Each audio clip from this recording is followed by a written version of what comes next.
Clark and Moran to Scotland serving, Gillan, Bouchard, Klein to Scotland receiving.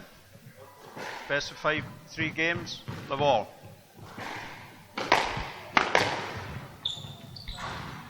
Just let.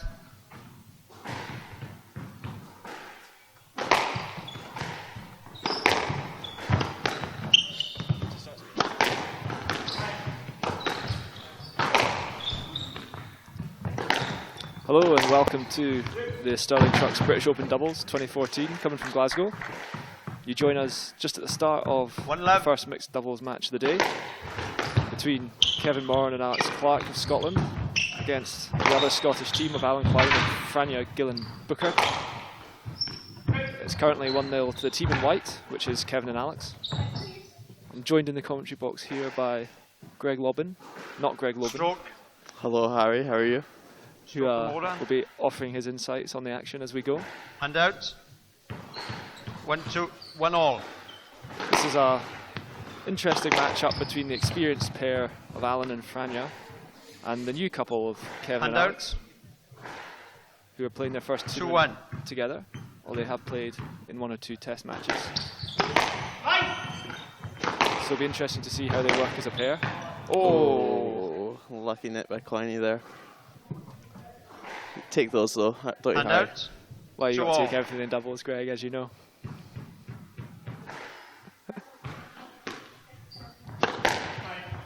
But a bit of a scrappy opening. Oh, lovely little drop there from Alan Klein, using his hands.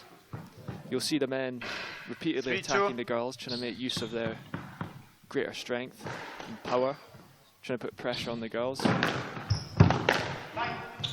The majority of the rallies in mixed so go down the girls' side of the court, if they're playing on the same side particularly. 3-all. And then, as Harry says, when the ball goes down the middle, it's the guys that kind of hog it, as you say, and try and put the pressure on the women on down their side, like that. And some great movement there from covering both sides. Oh, and Kev's called it. Fair play by Kevin Moran there. But some frantic stuff there. Mixed doubles at its best. You'll see all 4 players flying around the court at certain moments. Oh no, he hasn't called it. Decision. Dropping the racket. 4-3. A bit unclear what happened there, but I think the point has gone to Alan and Franja in blue. 4-3.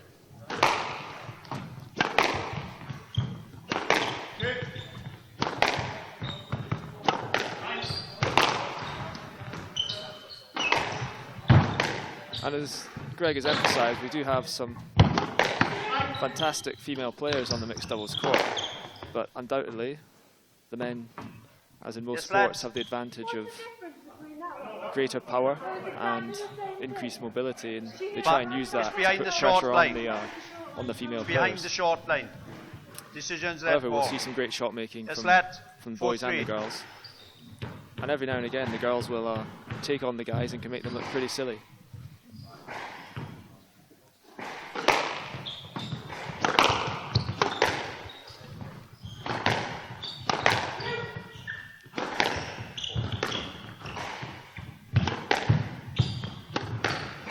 There we see Franja taking on Kevin. And a simple let to the back of the court. 4-3.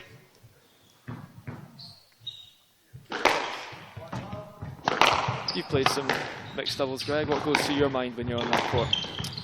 I just say I've played a bit of mixed, but I'm more experienced in the men's. But the comparison between the men's and the mixed is just you need to be very agile and very dynamic if on the guys' side. Yes, lads. Obviously, and the girls. But what the guys are trying to do is try to take the pressure off the girls. The girls are trying to create the pressure for the guys, and the guys are trying to finish off the point on their side, or, as I said before, put the pressure on the girls to make the mistake. So, as you see in this game particularly, Kevin and Alan have got to be 2 of the most agile and dynamic players, especially in the Scottish squad. And when they're involved in the rally, like they are now, the game's very open and very exciting. Oh, we see some fantastic retrieving from both sets of players. Alan and Franja have swapped sides. Inside out ball there from Kev. Fantastic stuff. And Franja's hit the tin. Oh, hit Kev on the follow through, I think. Yeah, you're right. Looks like that will be a let. Contact during the swing. Should be a let. Yes, let. And they've given a let. 5-3. Some spectacular retrieving there from Alan Klein and Kevin Moran. And really good reflexes from the girls as well. They've got to watch their partners. And they've got to react to them sharpening across. I think the refs are a wee bit unsure here. The ball hit Alex. Okay. 6-3. I see that's a good example of the body shot in doubles, where either by mistake, your own partner hitting the ball at you, or your opponent deliberately hitting the ball. Quite a lot of points can end in that way. Yes, let. 6-3. Another let. Alex was clever there to shout for that. Franja was clearly in her way. Oh! Kev went for the high risk shot, just caught top of 7-3. And Alan Franja have raced into a 7-3 lead. Bit of a timeout for the team in white there.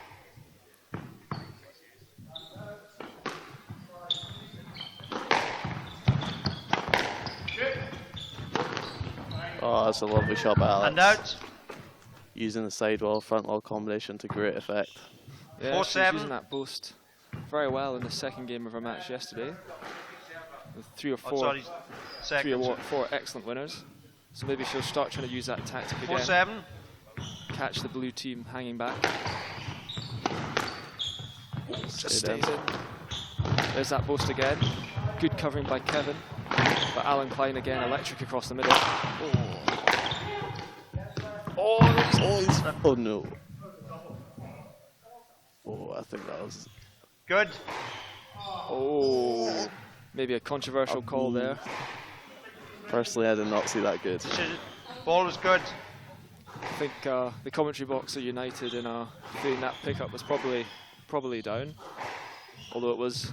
I agree with the refs there. If that ball was good, if the rules were 2 bounces. Certainly, it was a lucky shot by Kev, but I think he should have got away with it. Oh! Little bit of uncertainty there. Franja with a late call. Alan Klein tried to dig out a straight drop, but just caught top of tin.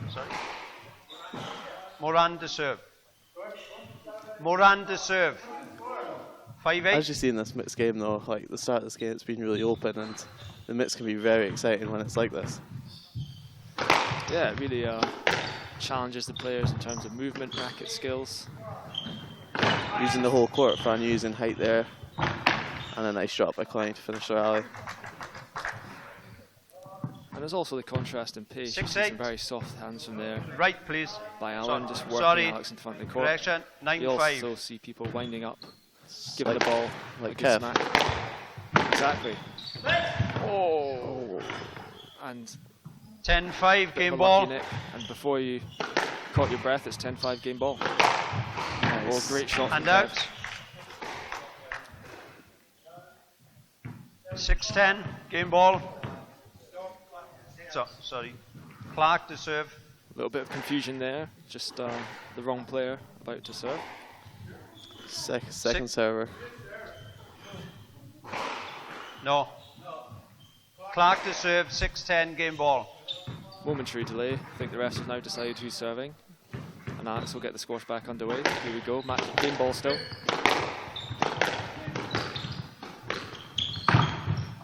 Oh, it's a good get by Alex, actually. She got a racket under that.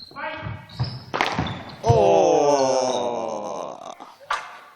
Slightly comical way to end that game, but an interesting game of mixed there. Very short rallies overall. Lead 1 game to love. Some nice shot making from both teams.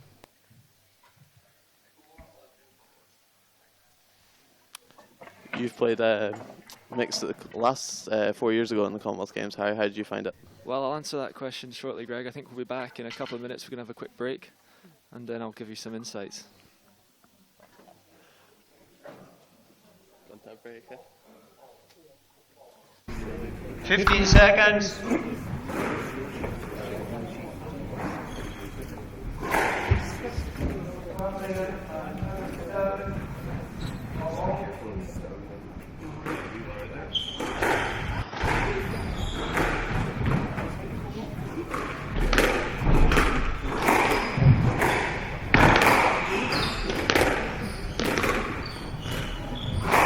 welcome back here to game 2. Gillen and Klein lead 1 game to love.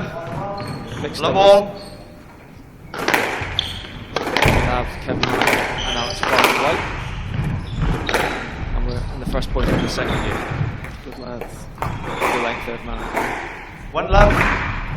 You see Kevin Moran in the blue headband, controversially placed over his ears. There's been some debate about whether this is appropriate attire, but he seems to think so anyway. he seems comfortable. As long as he's comfortable. 2 That's the love. main thing. Just before we left, Greg mentioned that I played a bit of mixed at the last Commonwealth Games, and I think that emphasises different approaches you can take to the game.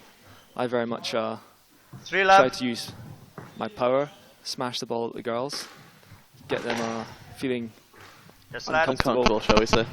feeling uncomfortable, 3 love. a bit intimidated maybe, and with some relative success. We made the quarterfinals in the end. And in some ways, young Kevin Moran has a similar method, uses his power, whereas Kleine And mixes it out. up a bit more, uses his pace and more touch around the 1-3. court to try and put pressure on the girls.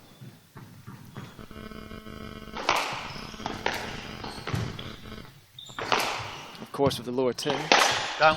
the short balls stay very short, so Hand out. maybe with this 4-1. new dimensions of the court that that approach will prove the more successful in the next games, but we shall see. Oh, just mixing her feet up there at the front of the court. Yeah, it looks, the pair in white just look a little bit uncomfortable at the 5-1. start of the second game. There's no clear. More experienced pair, Klein and Booker, have definitely steadied themselves at the start of this game, trying to finish off the match really early. Exactly, all the momentum seems to be with them. But look, Kevin Clarkey changing sides to try and mix the dynamic. Yep. Good early shout there from Kevin. Franja putting pressure on Alex above her head. Kev's got the windmill out here. Decision. An interesting decision from the refs. Difficult one. They have Yes, to try and lads. decide whether they felt Franja had enough time to hit that ball. The And crowd certainly don't agree with the decision. 5-1. I don't know, I think Franja's got relatively quick hands. I think she could have got a racket down there. It wasn't the cleanest contact by Kev, who certainly can put pace on the ball. As we can see there. Oh, that's a Hand floor out. from Franja. 2-5. 2-5, so if Kevin and Alex can steady the ship, maybe get a couple Clark of the next left. points, then this could be Oh, sorry. back to Hand even out. Stevens. 2-5.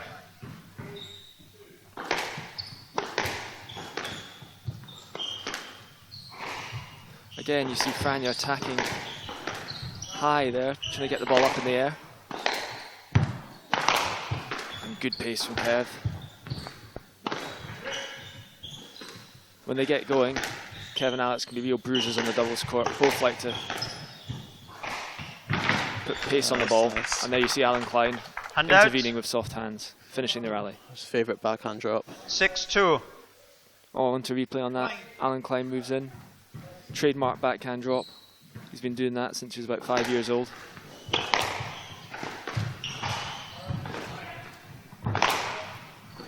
And here we go again. Oh, he's got caught at the front.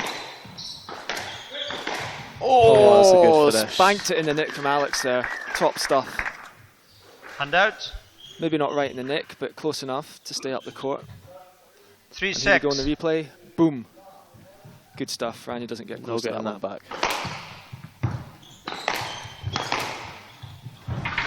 Again, good pace by Kev. Franja looking to take the pace off the ball and lift it. Not quite getting it over the volley there. Down. There's a good example of the experience of 4-6. Klein and Booker. Oh, Any sorry, chance of any time sorry, the ball hand goes in the out. front of the court, 7-3. and enough time, Klein will come across and take it. And what Franny does is cover the back of the court and covers the back in case of any long ball. Yeah, that's right. You see, Alan got caught in the front there, but he's got the experience and he's comfortable enough that he just put his racket on the ball and kept it in play, and ultimately got them back in the rally. And a simple error there from Alex. looks like the more experienced pair. 8-3. 8-3 to the more experienced pair who look like they're running away with this game as well.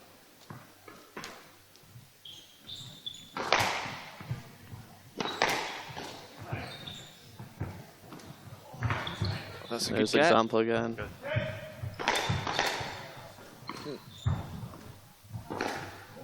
Oh, some nice. excellent doubles there from Alex. She really was put under pressure there by Alan Klein with cross-court drops and cross-court drives, but she dealt with the pressure and eventually ended up ending the rally with a lovely straight drive. Look at this. It's got to be a good shot to get past this Alan Klein.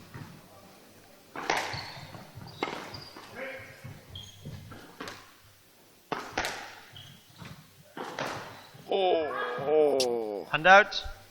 Talk us through that shot, Greg.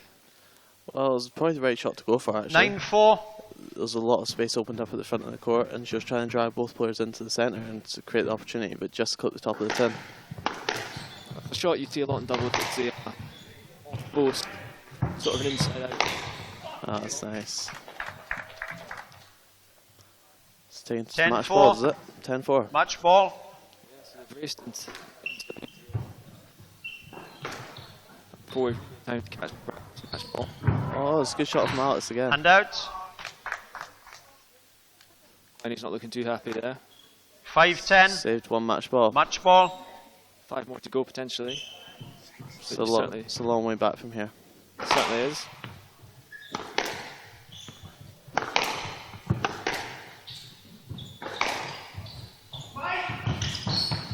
Oh, here's trouble. And that's it.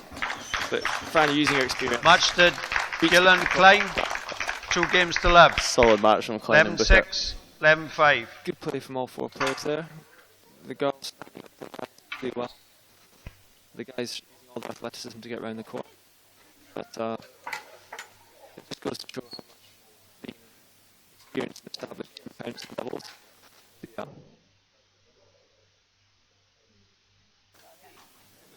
Play there last. Unfortunately, our president is stood in front of the monitor, so I can't tell you what's going on. Oh, here we go. Great cover by Kev. Cross-court drive by Franja. And actually, Kevin could have left that. Alex was covering well on the back court, but he tried to get the early volley, possibly a winner, and he's ended up with a mistake. So you're, I think you're on next, Greg. Is that right? I am. I'm thinking of.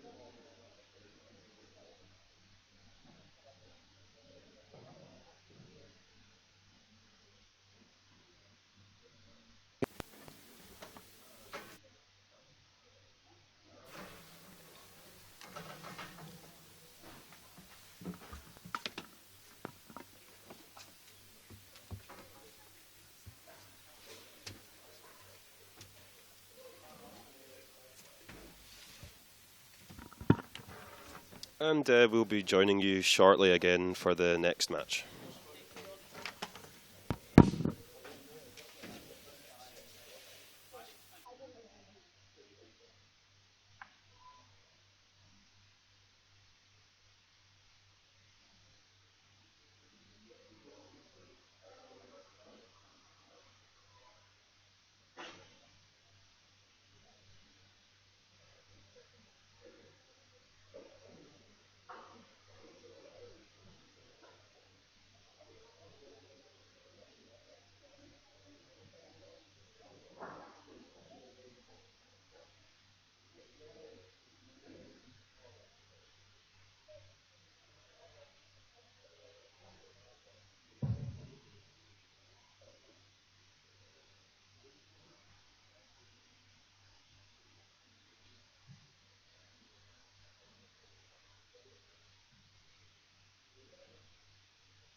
2014. This is Whispering Bert Mitchell here, and sitting next to me we've got Martin Woods, the former Scotland number 4. Martin, you looking forward to a good afternoon squash? Absolutely, Bert. This is it's going to be a scintillating encounter, I think, here. All Scots pairing of Lyle Patterson and Dougie Kempsell against Scots Fitzgerald and David Haley. You know much of the Welsh boys? Yeah, I know a little bit. Scott Fitzgerald, he's a seasoned player with Dave Haley, not too long out the juniors, one of the young up-and-coming Welsh players coming through. Absolutely. A pair of Welsh rarebits then. Now Kempsell and Patterson had a bit of an epic yesterday with Messrs Leach and Klein. It went to full 3 sets. Kempsell and Patterson just losing out 11-9 in the third. Great game of squash, double squash. It was very fast and furious action. How do you anticipate in today? I think it'll be pretty similar. It'll be an interesting battle to see who manages to get early supremacy. I think it's going to be crucial about the number of errors that come out of the match, and I think the Scots boys will be hoping to try and go one better than they did yesterday. Court, Martin, or can I call you Bunny? Would you mind? We'll just call you Bunny then. Different dimensions on the squash court. I believe it's a 13-inch tin. Is that right? Have you had much chance to see how the different dimensions affect your game? Yeah, I've done a little bit of training with the Scotland team, playing the spare player when they were short. Yeah, it's massively bigger than the court. Really affects the width and your angles. But the 13-inch tin does take a little bit of getting used to. They say that in future as well, I believe that it might even go down to 11. So that's it's going to be a massive difference, but obviously makes it a far more attacking game. Trying to hit winners. And the extra width. That really came into play. It was very interesting to see how they were using the width, but also going down the middle, almost scything their opponents. Drilling the ball down through the middle. Yep. I mean, the key thing is how you use the width to try and play each player against each other, rather than just playing the normal singles game, and trying to play so that there's a little bit of confusion down the middle court. So what you're telling me is it helps if you're a genuine white boy. I can't remember saying that bit, but I think that's probably true. Well, the Welsh boys warming up here. The youngster, Haley, or Ali, what do you know about him then? He's Welsh. That's a start. And he plays a bit of squash. I think his favourite food is chicken chow mein, but I'm not entirely sure. Interesting. Certainly seems to have a big forehand there. Yep. Fitzgerald's looking for that backhand nick there, isn't he? That cross-court backhand nick. Yes. Well, obviously, the great thing about this for these guys is it's perfect preparation for the Commonwealth Games. Yes. I mean, you're getting a dry run at the Commonwealth Games venue. I mean, in terms of familiarisation, you've played at the major championships, the European Championships of Scotland. I mean, it's not always great when you're going into a new arena, a new environment. You're not used to it. For the Scots boys in particular, the chance to use this environment repeatedly before the commies. That's massively important. I think just to firstly, I mean, the key thing for Scotland has obviously been having a kind of doubles court that we can practice on, because previously the only doubles courts that we had were up in Shetland, which I believe I was at the opening with, which was a long time ago when I was young. I don't know if Lyle Patterson was there. He might well have been, but obviously now he was probably in shorts at the time. He's still in shorts. You could say it was a brief encounter. Yeah, sorry, you were saying, Bunny? So it makes a massive difference to be able to come and practice, on a kind of regular basis on doubles courts. Sure. Just taking you back, that European Championship where you played for Scotland, when was that? I was in the far distant. It's obviously been tested here. You don't want to test the referee's patience. It's looking like he's sweating. Under pressure, I believe, up there. Good to see a few people in for this afternoon's action. Absolutely, yeah. Is it your grandmother over there, Bunny? Or? Yep. Hi, Gran. Yep. Okay, good. Excellent. Taking advantage of the OAP rates here in Scotstoun. Yes, it's a fantastic centre. Glasgow Life, wonderful place. There we go. Mr. Kempsall's arrived. Last minute glug of his Lucasade Sport or whatever else it is. They're having a quick chat over their game plan. Yes. And what are the tactics going to be then? I mean, if you were on this court, what would you be advising your younger colleague? Well, it's just going to be all about trying to find a weakness, you know, in your opponent's team, trying to look for just probing, just trying to see which of the pairs, which of the partners that you're going to try and focus on, and how you're going to try and exploit any weaknesses. So I'm sure at the start of the match it'll be quite intense if you're just trying to make the rallies stretch out and see what happens. Very interesting yesterday's game with Kempsall and Patterson against Clay and Leach. We had a lot of prolonged rallying down the backhand wall between Dougie Kempsall and Alan Klein. A lot of good depth, various degrees of attack employed in terms of going short, low and hard. Not so much the height and taking the pace off the ball. Yeah, one of the key things that you notice when you, particularly it stands out with doubles, is that you don't really want to play the ball through that mid-court area, because it's just going to get cut off with it. It's obviously, even in singles it's important. In doubles you've got somebody covering both wings, so you're either going to go hard and low or high and over. You're not trying to go, give them an easy volley. So you think we can anticipate quite a bit of mixture in terms of pace, width? Yeah, I think it's going to be quite fast and furious. It's your favourite film, that? It reminds me of my own driving style there. Just to remind folks at home, you can catch us on Twitter at Twit Squash Doubles, and for viewers in black and white, Brit Squash Doubles. There we go.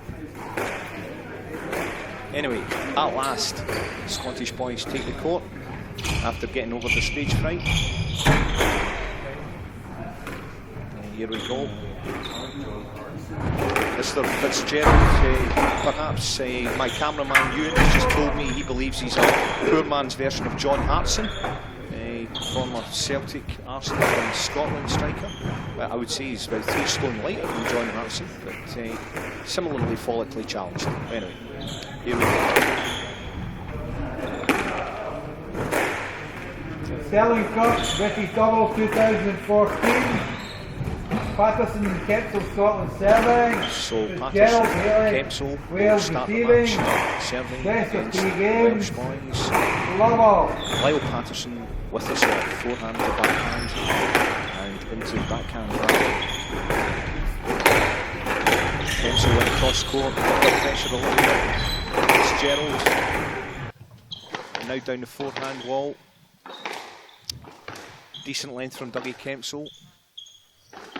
And he's tried a nice little corkscrew post there. Halley straight into the net, didn't quite go flat. However, Halley cross-court forehand volley, missed by Kempsall, hand out, 1 of Wales. Halley there, good length down the forehand wall. Lyle Patterson tried a quick boast, clipped the tin, 2-love Wales. Halley serves, going high. Lyle Patterson, plenty of power in that forehand volley. Took it nice and early. Important, Bunny, to take the ball early, obviously, and take the time away from the opposition. Absolutely, it's all about trying to make sure that you stay in front of your opponent and that you take as much as you can further up the court rather than ending up behind. Now starting to see a bit of a rally developing in the backhand. Fitzgerald takes it down the middle. Fitzgerald again, the forehand kill into the net. Kempsall as well, pick that one up. Slams a low backhand drive. Well, appeals, claiming the ball's down. No leg given. Some muttering on the Scottish side. We'll go to the replay. What do you think, folks?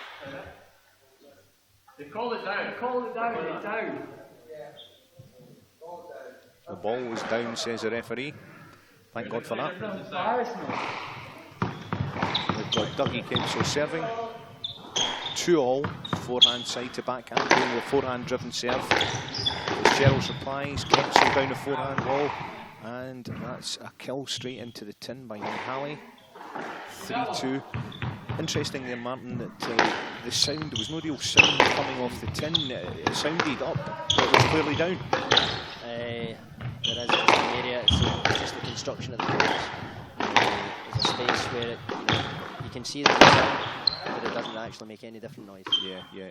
Well, interestingly, as you just said, young Haley clipped it in there, and we certainly heard that one, didn't we? 4-2, Scotland. Haley going down that forehand wall. Staying with him, and Haley again, that's his third forehand error. This is clearly a weak area that surely be exploited by Scots, Bunny. Yeah, absolutely. I think if one of the players is making mistakes, we're going to try and pressure that, and the challenge is going to be for them to try and bring the stronger player in. Sure. Do you think perhaps that maybe Haley a little bit nervous here? He's obviously playing with the senior professional in Fitzgerald. Could be a factor? Possibly, but he's been around for a long time, and I think it's the put a lot of training in, and I'm sure that he'll be able to deal with the situation. Well, interesting let there. 6-3 now, Patterson serving. And Kensal goes cross court. Haley tries to slip the forehand in, doesn't make it. Kensal almost a straight knock in the backhand there. Floated ball. And turning, we'll have another let, no doubt. More lets than an estate agent. Anyway, here we go down the backhand wall. And another tin, number 4 from young Haley. He's got to do something about his margin for error, surely, and start lifting the ball a bit more. Yeah, and I think he's given Patterson quite a lot of shots, in front of him. He's just got to be careful. He's just trying to put a little bit too much pressure on the ball too early. Well, he's almost caught the backhand, not quite. He tried to slam another big backhand. A lack of length, though, from the Welsh forehand player. Fitzgerald, a bit more patience down that backhand wall. And there's a nice corkscrew, excellent corkscrew from Lyle Patterson. Kensal with the low backhand kill, didn't quite happen. And confusion in the Welsh ranks. They'll be singing about that in the valleys, won't they, Boyle? It's just another example of a tickle boast being used by Patterson. He's been using it much on that forehand side, and obviously on that occasion it worked. Did you call it a tickle boast there, Bunny? I did, yes. There has been a bit of debate about is it a tickle or is it a trickle? Yes, well, your commentary's certainly coming in a trickle, but never mind. We're back down the backhand wall here at Scotstoun. The second of this afternoon's matches, and it's 9-3, the Scottish pairing of Lyle Patterson and Dougie Kensal, a commanding lead in this first game. Patterson slams a fast forehand serve. We've got another leg. He's got to come across quickly. Oh, ball drawing there. Nobody taking advantage of it.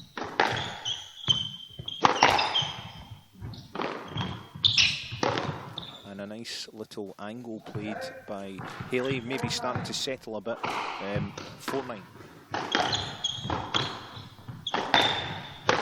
Another thing that's interesting in doubles, perhaps mental fatigue might be an issue. Do you think that, as the game goes on, physical fatigue could be an issue?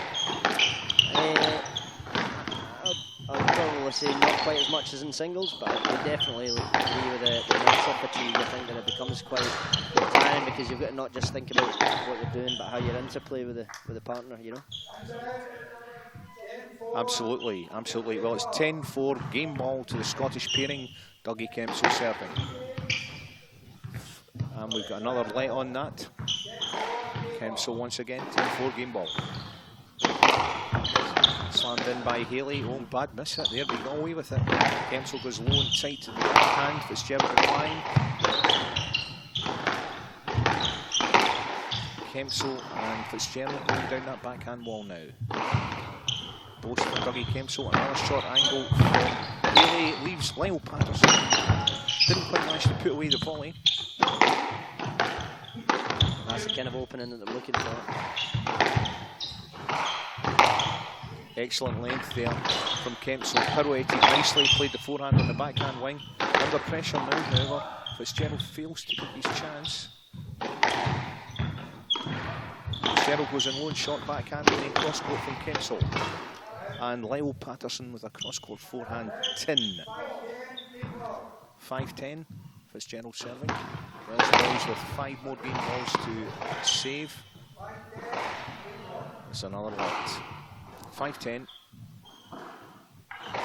Scott Fitzgerald serving.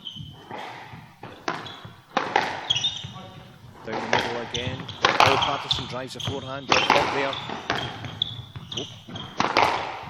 Nicely out of the way by young Halley. Backhand rally now. Kempsell, Fitzgerald. Slamming a forehand. A bit of lack of length down that forehand wall, Martin. What would you say? Yeah, I would definitely go again. Still in that mid-court area. Yeah. Better there. Long rally now developing. Kempsell with excellent length down that backhand wall. Forced the post. Patterson unable to finish it off though. There's another nice little post. Must be the goal surely for it. Lyle Patterson gets length there. Down the forehand wall. And a bit of rat-a-tat-tat in the middle of the court. Oh, let. Yes, let. Well, the Welsh not rolling over here. Fighting the corner. Anderson went for the forehand cross-court nick. Fitzgerald said it didn't happen. And they're going short down the backhand wall before Kempsell cross-courts. And yet another let. 5-10, Fitzgerald serving. Oh, Lyle Patterson snatched at that. Just maybe trying a little bit too hard now there, Bunny. That's 2 unforced errors in the last few rallies.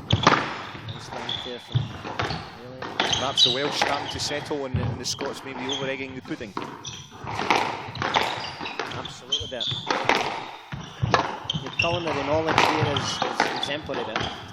I'll take that as a compliment. Fitzgerald with a nice cute little posted angle.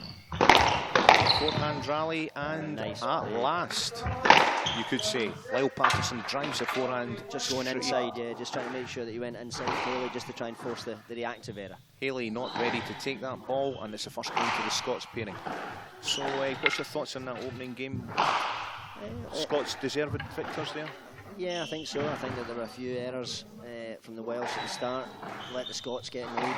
I think the Welsh looked like they kind of managed to definitely firm up a little bit towards the end of the game. Really, when you think what was 11-6 and young Haley, how many forehand errors? Really 4? Yeah, it was definitely decisive really in the outcome. Yep. We were talking earlier, the forehand rallies developing there. There was a bit of the length wasn't there, was it? The ball was very rarely coming across the service box. Obviously, as the game progresses, the ball starts to heat up, and perhaps control becomes an issue. What do you think? Yeah, I mean, I think the key thing is, you're trying to get, it's about that battle for dominance in the mid-court. And so you're really trying to make sure that you get your opponent behind you, so it's like the balance. Just like the Panto season, really. Absolutely, Bert, yes. The balance, yes. So, you were saying? So, yeah. But, yeah, back to the squash. But, yeah, trying to get in front and make sure that you stay in front of your opponent is the key issue. It's the key issue, yes, okay. Well said as always, Bunny. Yes, Well, second game round to start. If you're a Welsh pair here,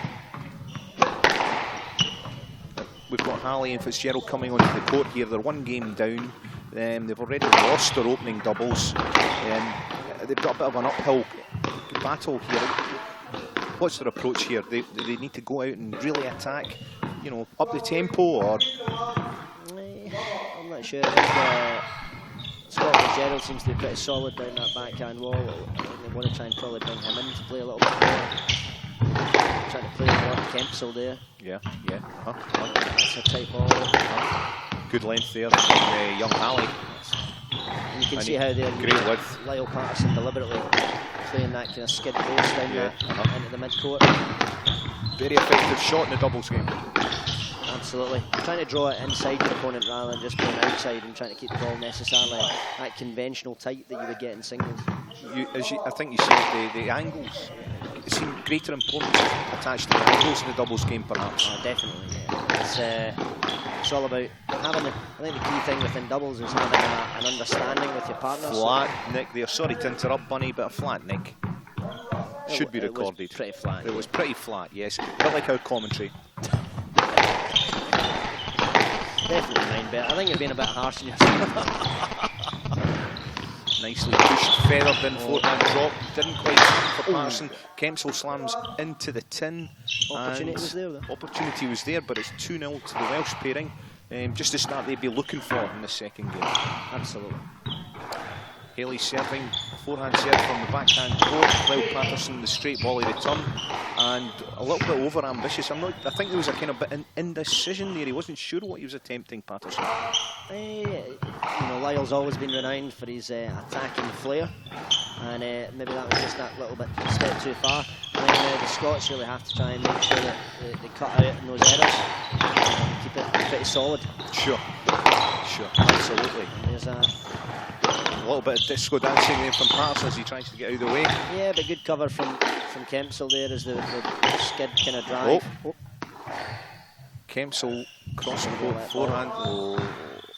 Forward. Oh. Correction there by the... We are going with left. Referee correcting himself. Always a sound for sore ears. 3-love. Haley serving backhand to forehand court. Douglas Kempsell slams the backhand cross court, and we're into the rally. Kempsell tries a short angle, didn't quite work. That's nice, you're playing a minute. Fitzgerald with a feathered cross court backhand attempt at Nick. Good cover there from Kempsell with his partner. Yep, Kempsell, nice length on that backhand drive. Fitzgerald in there with the angle, and a big forehand from Haley. Almost forced the error from Patterson. Kempsell with a fast cross court backhand. Low forehand kill. And there's a drop from Haley, not good enough. And a trickled forehand by Lyle Patterson into that corner. Nice touch from Patterson there. It was indeed, but Lyle's always been renowned for his nice touch. 1-3, Kempsell serving. For a gentle touch. Not always in the squash court. Fascinating. Yes. Well, back to the squash, as they say. And a fast exchange down the middle of the court before Kempsell's on the backhand wall. Kempsell trying the little angle boast, makes a mistake. 4-1 to the Welsh pairing, and Bunny, really it's the Scottish errors that have created that Welsh lead. Absolutely, yes. I think they're trying to focus a little bit on Lyle. I think that's the tweets coming in. There seems to be a sheepdog in the audience. Got whistling going on. Check. Come in, your time's up. We're getting some compliments on Twitter here from our commentary there. It's always good to hear. Absolutely. I'd like to give special mention to Stuart George, who seems to be at home watching. Stuart, known to his friends as Chicken George. Chicken George, that's him, yeah. Chicken George. Big chick. Indeed. 5-1 to the Welsh pairing here. Fitzgerald, nice little smile on his face, savouring that moment. 4-point lead. Backhand rally. Oh, lift from Haley under pressure, but he got out of it. That's an excellent kill from Fitzgerald. Dougie Kempsell slams in the backhand, didn't get the length on it. Fitzgerald and Kempsell. Kempsell with a superb corkscrew there, yes. Corkscrew. I only use them when there's a bottle of wine present, but well, there's been a few corkscrews in evidence today. 5-1. Great lofted serve there from Fitz. Bit of pressure on Kempsell, but he managed to put it out.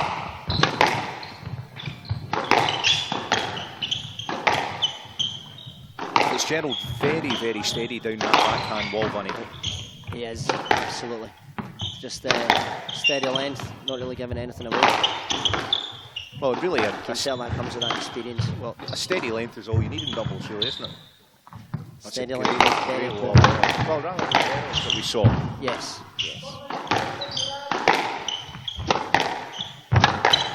A lot of near misses in terms of Nick's. Final trying to put the ball down the middle, just trying to bring in a mistake there. Hopefully, probably hoping that Haley snatches at the ball.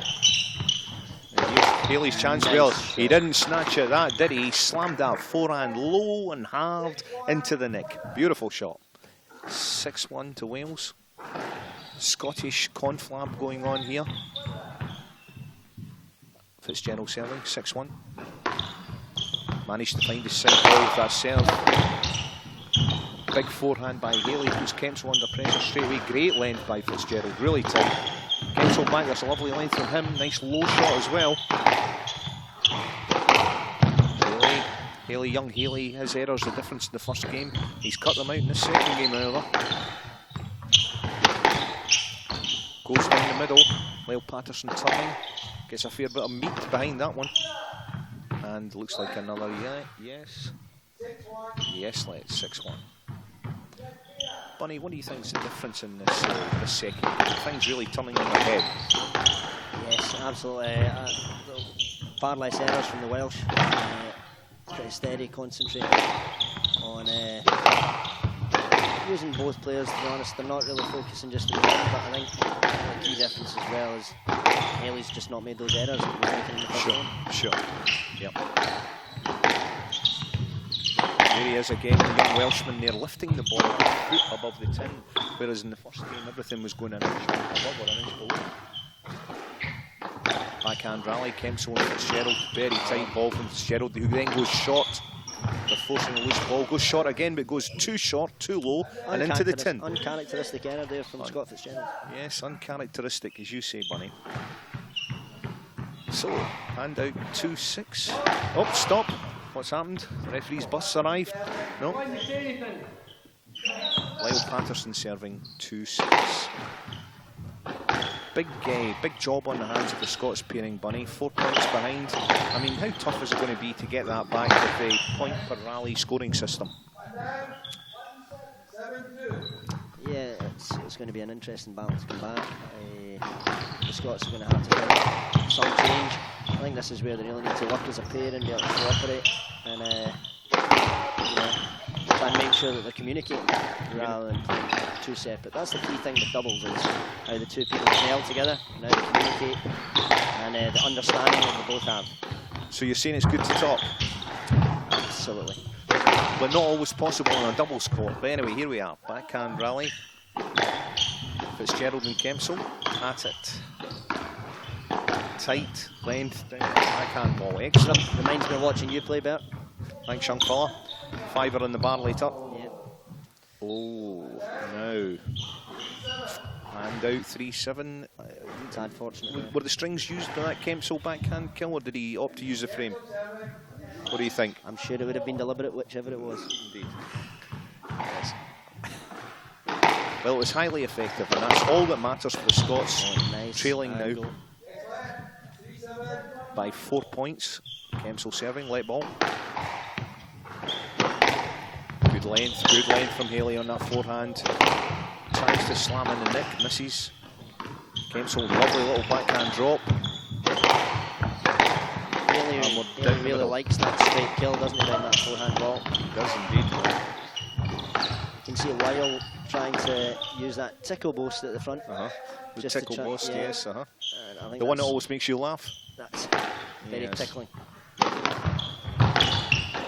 Fitzgerald just employing steady length there. He really has been the rock in this Welsh pairing.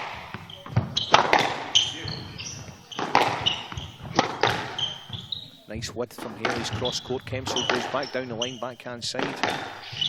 Tries to whip in an angle, but Fitzgerald watching intently. Exemplary stuff, the way Fitzgerald is always looking. There from Lyle Patterson. Lovely drop from Lyle Patterson. But for viewers at home, you know, it's very obvious. Fitzgerald in particular, you know, he always views what's going on behind him. I mean, it's so important to watch what's going on behind you, isn't it, Bunny? Absolutely. You've got no idea. If you don't watch what's going on behind you, you've got no idea what might happen. In front of you. Well said. And back down the backhand wall. Haley will go for that low and hard. Didn't quite pull it off. Oh. Fitzgerald jumped over that one like a kangaroo in fire. There's another attempt to nick, just didn't quite happen. Oh. Condescension in the refereeing ranks. Oh, dissension on the court. We've got chin stroking. Crawford Senior there. We've got head shaking. We've got offers of mutual aid. Oh, our game, not yours. Oh dear. Mr. Kempshaw's not happy there. It's our game, not yours, he says. Anyway, it's 4-7, Dougie Kempsall serving. Whether he's happy or not, he's still serving. Here he goes, forehand serve, over the backhand. Slammed in there by Kempsall, just missed the nick. Lyle Patterson goes with a forehand smash. Again, just misses the nick, and we're down the backhand wall. Over to the forehand, here's Halley, low and hard cross court. Kempsall returns. And we've got a cross court rally developing. Halley from the forehand side to Kempsall on the backhand side. Kempsall takes a low backhand drop, and that looks, yes indeed, it's a tin. And the Scots. Scott Fitzgerald's second tin. Scots edging their way back into this 5-7. Fitzgerald's second tin, you say. Of course, Fitzgerald, a famous name in music. Do you think he's a bit off key? Perhaps these mistakes. Kempsall serving 5-7.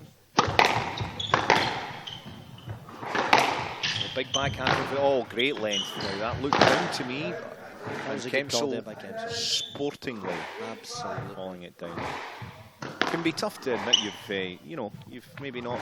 We saw that in the Australian Open last week with Federer and Murray, and disputed point. Federer claiming it was up, Murray claiming it was down.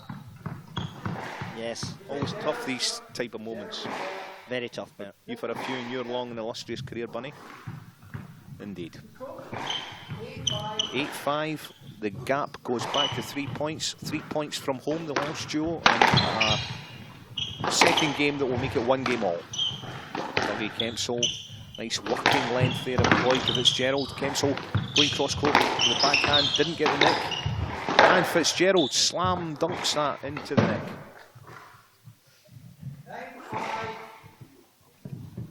9-5 to the Welsh, 2 points from home. Yeah. Crucial. This is one of those critical points. One of those. It's a nice backhand serve from Fitzgerald. A bit of height being employed rather than the usual thrash. High pace, yeah. Really good down the middle. Oh, yes, indeed. Halley turning nicely on that. Fair call for a let there.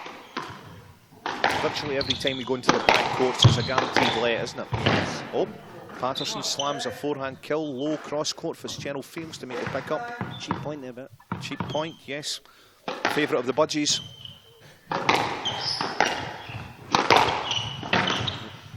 Halley lining up that forehand drive volley, didn't quite make the most of it. Kempsall with a short angle post. Lyle Patterson, oh, he's put it in the tin, and that's game ball to the boyos. Indeed. 10-6 to Wales to level this game, this match, 1 set apiece.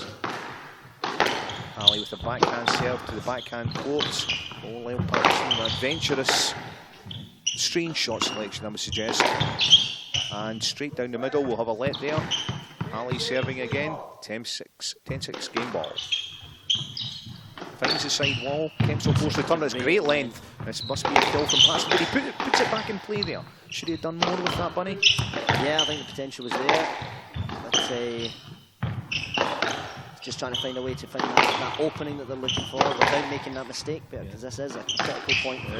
Both couples probing for that opening. Haley just a little bit too anxious there to try impetuous. And find that winner. Yes, indeed. 7-10, one of the game balls. The impetuousness of youth. Yes, indeed. Do you remember that? Clearly not. It was a long time long ago. While ago for you, Bunny. I remember you in shots. You were a Boy Scout once, weren't you? Anyway, back to the squash, and that's a magnificent Fitzgerald backhand kill. 1 game all. 11-7, the Welsh duo winning that second pair. Now, Roger Flynn here, Bunny, the Scotland. We're going to the replay of that last point. Watch this magnificent kill. Mr. Fitzgerald, backhand cross-court kill. Exemplary there, Bunny. Yes, beautiful piece of work there, Bert. Lovely technique. Absolutely. He lined it up and thrashed it. Yes, indeed. Very technical there, Bert. Yes, lined it up I like to keep it simple. Yes, I like to keep it simple. Don't want to over-egg the pudding, as all the best chefs will tell you. Yes, indeed. You're a fan of Nigella's, I believe, Bunny. No? Speechless, yes indeed. Speechless. A vision in the kitchen. They call her a domestic goddess. Anyway, back to the squash. Mr. Flynn, Roger Flynn, the Australian Scotland coach. Yes, Scott's national coach. National coach, yes. That was the word I was looking for. Thank you, Bunny. Yes, he's got a few words of wisdom to impart to the Scottish duo. What will these words be? Garai? Ripper? Put another shrimp in the barbie. Yes, well, they'll be looking forward to a Barbie if they win. But in terms of telling them, you know, what have they got to do tactically? What's Roger got to impart on them here? They need to change. Well, I'm not close enough to hear it, but Bear, obviously he's going to be looking at trying to pick out the weak spots. I would reckon he'll probably want to try and emphasise Haley a little bit more. Although Fitzgerald made a couple of tins there, I think probably just looks a little bit too solid on that the backhand wall. And they're looking to try and make as much. I think they really need to try and make sure that Patterson doesn't make any errors. Well said, Bunny. And for viewers at home, just to let you know, you can get all the latest up-to-date info on Twitter at Brit Squash Doubles. Not Twits. Hashtag. Remember that hashtag? Hashtag, Bunny. Remember it. Hashtag Brit Squash Doubles. Let's see it again, Bunny. Hashtag Brit Squash Doubles. Oh yes. There you go. You won't forget that in a hurry. Anyway, back to the decider. Here we go. So, Bunny, who's your money on? I'm going to have to say I'm going to put my money on the Scots. On the Scots. Well, so Welsh serving, Halley, backhand high to Dougie Kempsall, goes to the cross court. Here's a chance for Lyle Ferguson to slam one in. Lyle Patterson, yes, Lyle Patterson indeed. Ferguson, yes, the name of my hairdresser. Anyway, enough said about that. Is that Taylor? Taylor made. Anyway, the backhand rally developing. Kempsall with a forehand. Backhand drop. Oh, yes, nice work there. Kempsall's athleticism into that backhand corner really won the day there. Beautiful. Absolutely fantastic athleticism there. Yes, indeed. Oh, nice drop into the mid-court. Yes, feathered from Patterson. Oh, dear. Scottish error makes it 1-1. Fitzgerald serving forehand to the backhand side. Forehand side, sorry. Lyle Patterson with a big crunching forehand cross court. And now a backhand rally, Kempsall and Fitzgerald. The furniture removal specialists. That's nice. Yes, and that was a nice nick. Yeah, he deliberately played that drive inside onto Haley, and obviously Haley reacted, just putting the ball up. Perfect slot zone for Lyle just to smack it into the net. He took it well, didn't he? I mean, he set it up as you said, and then perfect execution. Showed a bit of composure, did Lyle Patterson there. Yeah, absolutely. It's just getting that right balance of when to go for those risky shots. Indeed, balance. It all comes down to balance, really, doesn't it? Balance is important there. Indeed. Kempsall serving 2-1 in this final game. Cross court to Halley, who slams it low. Cross court forehand, tries another one. Lifted by Kempsall. And we're going down the middle now. Forehand rally, Lyle Patterson, big ball, but couldn't get out of the way of the big ball. Interesting, yes. A leg asked for, a leg given. There as well. Kempsall serving, light ball 2-1. Backhanded from Fitzgerald. Kempsall goes cross court. Welsh so much more steady now in this third game, Bunny. Yeah. Oh, lovely trick. In fact, so much steadier. But that's a lovely shot by Kempsall. Taking an early lead. 3-1, as you say, Bunny. That trickle there. Tickle or trickle? Trickle, the convincing trickle. Another let appeal. No let. Oh, now this could be contentious. We could see an angry interaction on the court here. Never easy when you don't get what you want, Bunny. No, it's just a bit like Christmas, isn't it? It's never easy when you don't get what you want. It's never pretty. No let, 4-1. Kempsall serving, 3-point lead for the Scots in this decisive game. Scottish pairing of Dougie Kempsall and Lyle Patterson versus Scott Fitzgerald and young David Haley from Wales. Another let. Dougie Kempsall will serve again. Backhand side to the forehand. Met with a big forehand cross-court return by Haley. Fitzgerald going low and hard there with the backhand. Opens up for Kempsall. Decent length from Kempsall. Absolutely. And then he turns on the forehand and slams it down the middle. Unable to catch Haley unawares, though he was ready for that, was the young Welshman. some of that length down the backhand side. It's highly impressive. Yeah. Oh, now, interesting, Fitzgerald went low and hard on 2 occasions. The second one into the tin. The elder statesman of this quartet, is he feeling the pace, Bunny? Yep, I think he's trying to put pressure on Kempsell. Kempsell, kind of similarly to the way that Fitzgerald plays, very steady down that wall. Not too many errors from Kempsell. No, in fact, I can't remember the last time Kempsell made an error. I think it was back in 2007. Indeed. Exemplary record. And here we go, down the backhand. Fitzgerald showing a bit more patience there before Kempsell goes cross court. Kempsell with the angle. Oh, and then down the middle. A big slam from Fitzgerald. Yes, forces the error. The big, bald Welshman using his power there. 2-5 hand out. Haley serving for Wales here. 3 points adrift. First to 11. Point per rally scoring. Welsh pair under some pressure, Bunny. Yes, absolutely. And it's a key point in the match, isn't it? It is indeed. It's a tight ball there. Oh, Welsh error from Haley. These errors starting to come back into the Welsh game. 6-2. That communication there from the Scots boys. Indeed, yes, indeed. What do you think they were talking about? Oh, Ali slammed that in, didn't he? You think they're just concentrating on Halley down his forehand side? Unforced error there. Hands the serve back to Wales. Scott Fitzgerald serving forehand to back.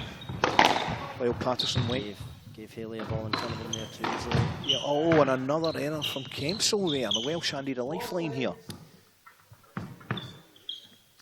Well, as our cameraman Ewan's just reminded us, Bunny, that was Kempsell's first error in 7 years. He'll be gutted at losing his record there. He will indeed, yes. Although I'm sure it'll probably be another 7 years before we see another. Kempsell low with the drop shot, forced it. Unable to take advantage though. Very, very tight balls down that back wall. And here's a big turn and kill from Haley. Haley's Comet crashed and burned.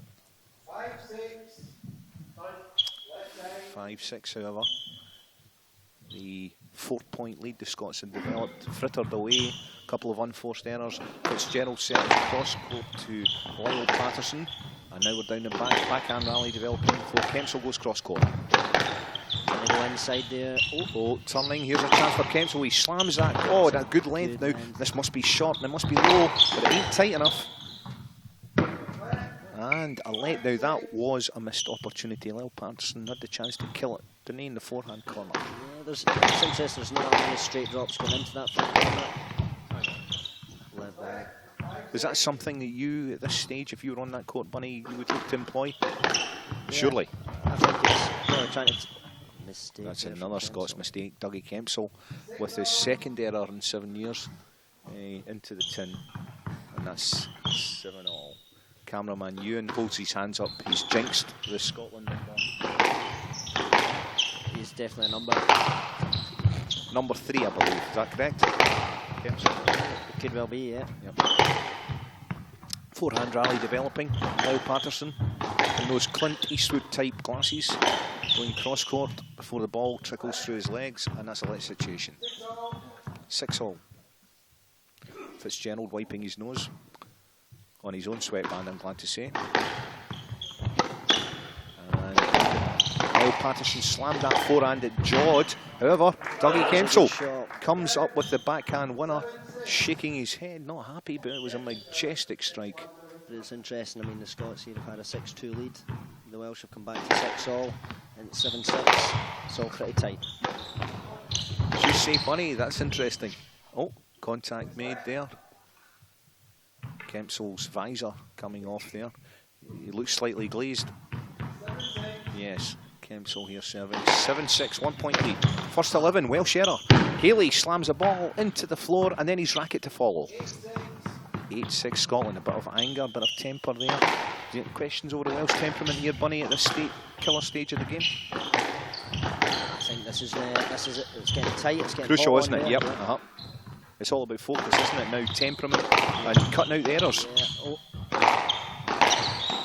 going down the middle. Haley went with the backhand drop. There's Fitzgerald winding up down there.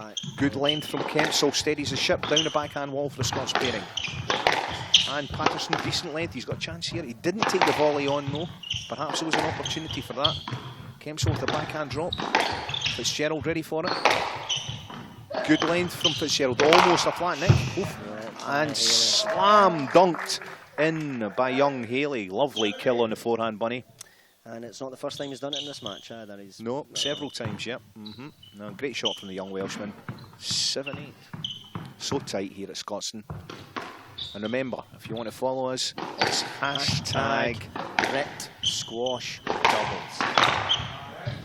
Hashtag Brit Double Squash. I think you'll find money. 9-7 now. Lyle Patterson serving. It's great length, great length. Forehand driving down. Oh, exemplary length screwed in. A big hit again from young Halley. Oh, nice little angle though from Lyle Patterson. Boast. He tickled and trickled that boast in there. Did both. And it's match ball, 3 match balls for the Scots. Patterson slams a forehand serve to the forehand side. Fitzgerald back down there, steady. Oh, bit of luck there. Kempsall miss it, almost wins the day. Kempsall slams that, lifted by Fitzgerald. And a nice angle from young Halley.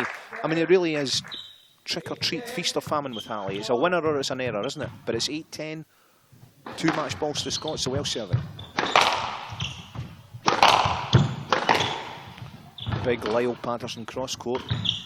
Fitzgerald though gives nothing away. And another angle from young Halley. Bunny, you impressed by that? I'm impressed, yes.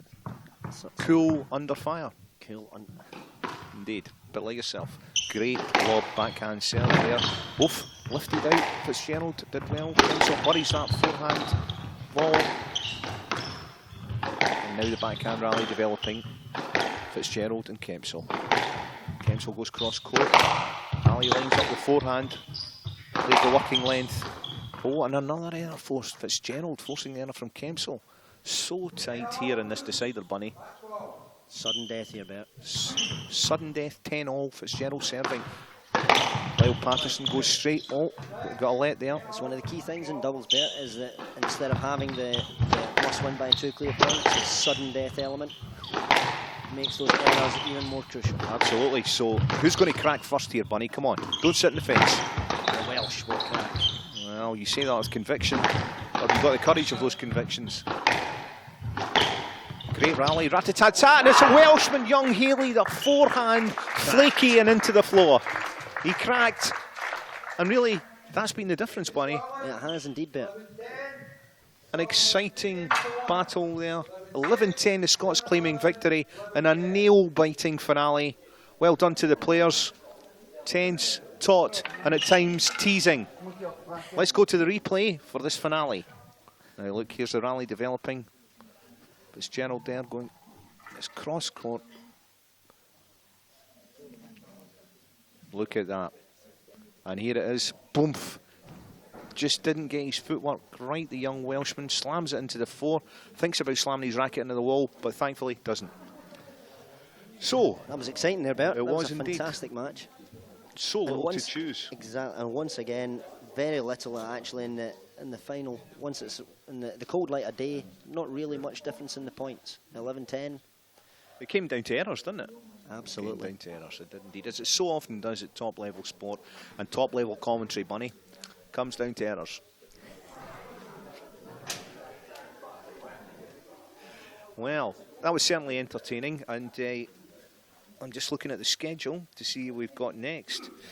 There'll be I would imagine, a short break before Scotland #1. Alan Klein and his partner Harry the Doc Leach take to the court with an interesting matchup against another Welsh pairing, Creedon Macon. Looking forward to that one, Bunny? Absolutely can't wait, Bert.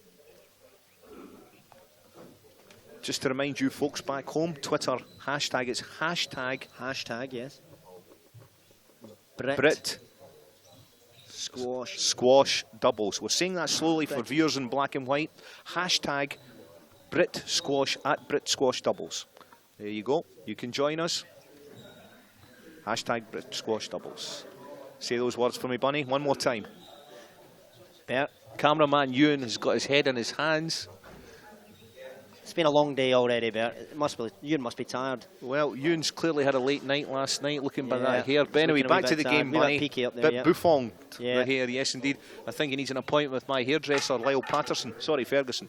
Anyway, what's your thoughts on that game, Bunny? It came down to errors, and ultimately it was a forehand error from young Haley. I don't want to single out one player, but really it was his errors in the first game that gave the Scots the game, and then on match ball. Yeah, I think that forehand wall really was the decider with both teams. You know, like I think Patterson made a few mistakes, Haley made a few mistakes, and I think it really came down to just at the end of the day the pressure in the final point. You know, but I did say at the beginning of that last game there, Bert, I thought the Scots had it in the bag. You were right, Bunny. You were, and I'm glad to say that I didn't make a bet with you on that, because I was going with the Welsh lads. But not even a coffee on offer for you, Bunny. Well, there's going to be a short break here at Scotstoun while Bunny and I go for a coffee.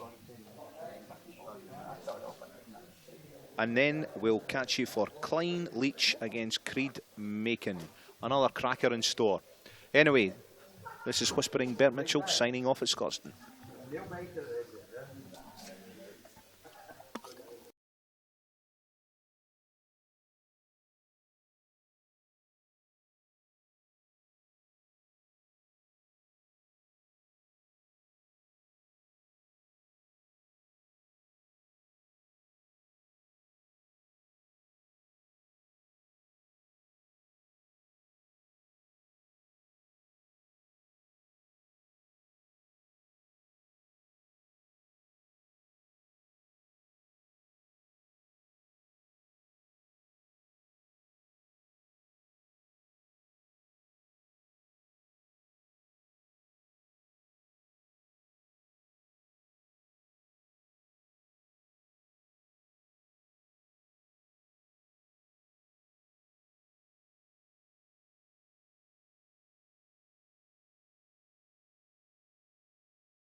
This is what he needs. True socks for true grip, or as John Wayne would call it, true grit.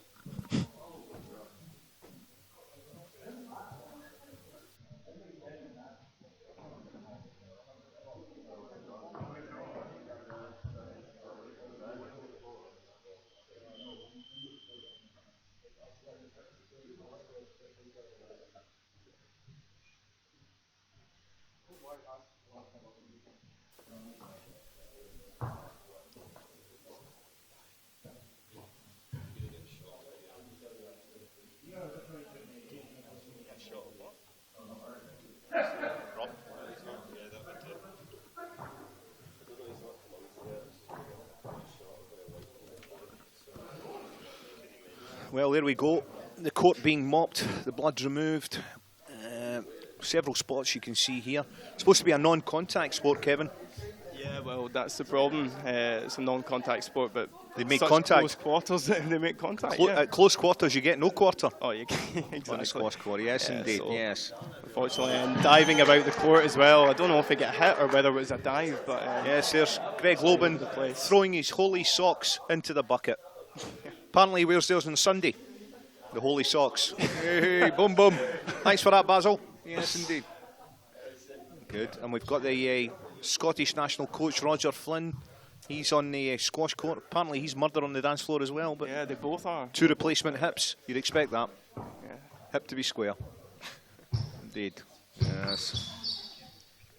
So now he's just trying to create a wee bit of friction just so that they get there's plenty of friction on that court. Yes, Mr. Dunlop. 5 minutes 25 we are at the blood break. I believe there's a 30-minute period allowed for treatment. Long enough to get a haircut, Kevin. And speaking of haircuts, it's been a while since you've had one, son. It's been at least a week, I think. At least a week? Yeah. Can't do that now. I'm starting to recede, so... Steady. Keep it on. Steady. Steady. The Scotland number 6 sitting in the commentary booth like a young Fonzarelli. The commentary booth, is that what we're calling this now? Commentary the booth. Back seats of court too. Well, forgive me while I have a quick drink of mocha.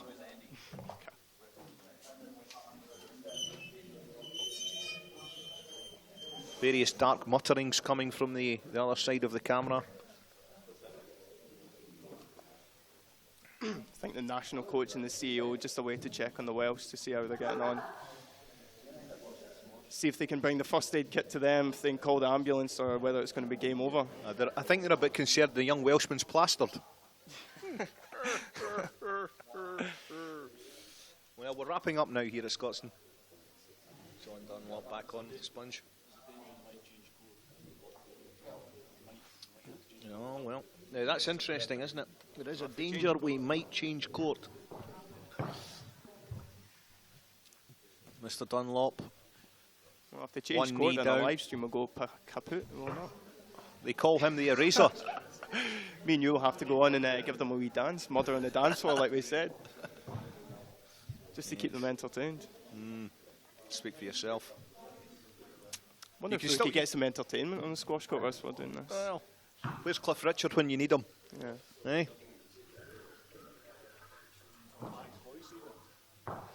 Yes, we could do with a man with a guitar pulling the strings. Could get Dougie Kempsell to go on and give us a striptease for all the lady fans that are at home.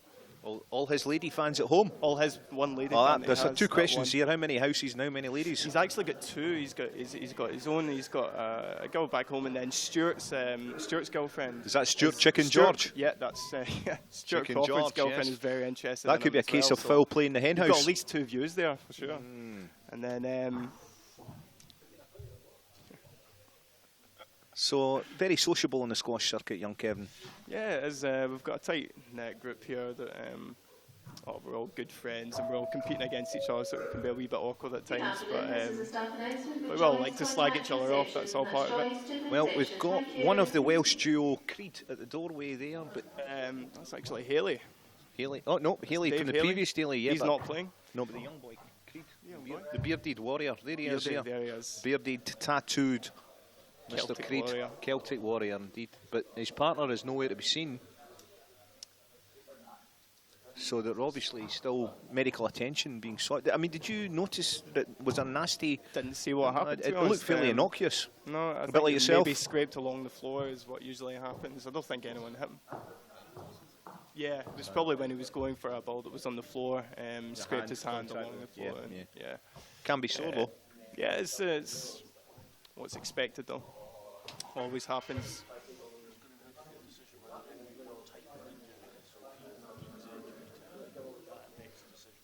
Well, I'm reliably informed that the referee has a decision to make in terms of what type of injury this is. Self-inflicted, contributed. I can't see it being classed as self-inflicted because there was no razor blades used. Well, it could have been, yeah. If he went down on the floor and to get a ball, I mean, that would be self-inflicted. That would count as self-inflicted. That seems a bit harsh. Yeah. There's accusations in the crowd here from the mainly Scots contingent that there was a dive involved.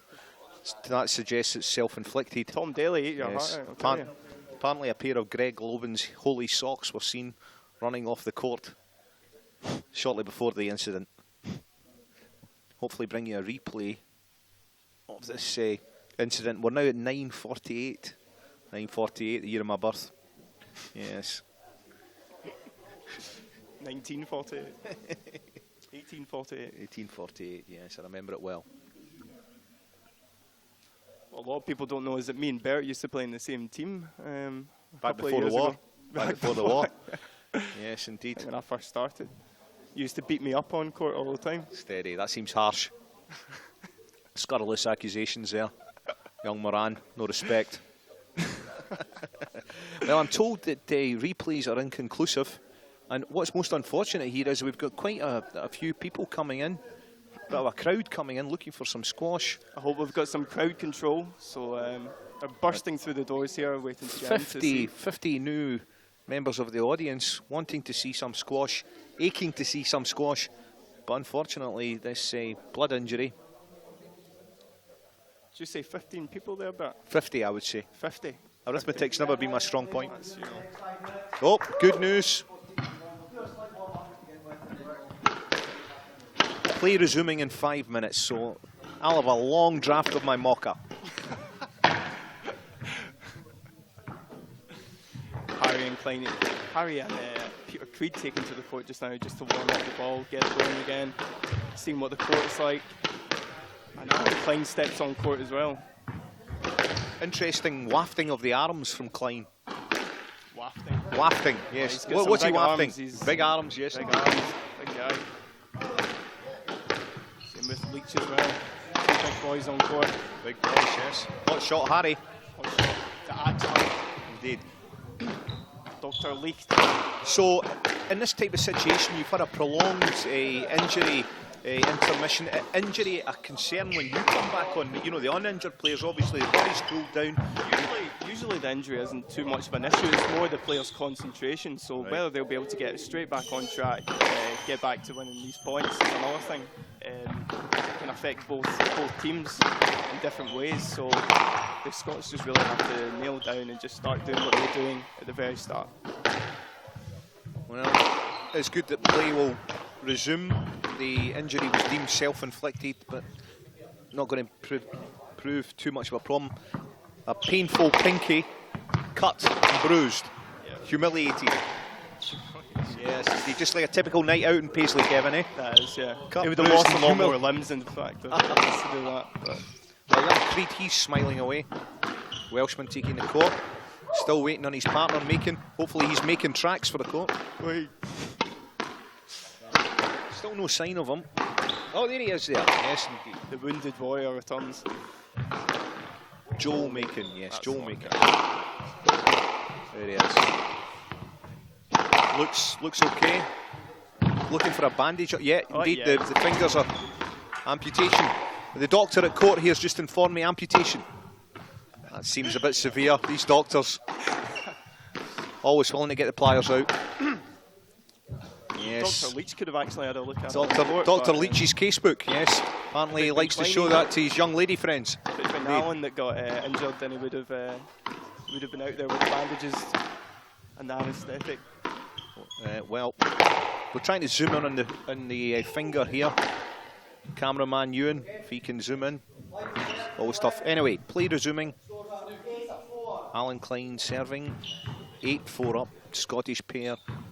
And there's the finger. We've just given you the finger. And 8-4 to Scotland.